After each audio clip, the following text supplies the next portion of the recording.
I'm telling you like it is, folks. This is why. Garages, parking garages. I'm talking about indoor parking garages. I'm not talking about outdoor parking areas. Indoor parking garages will not install electric vehicle chargers.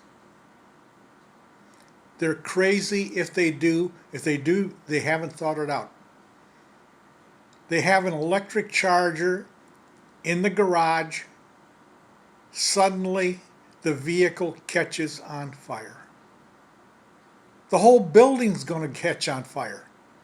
The whole building's going to come down.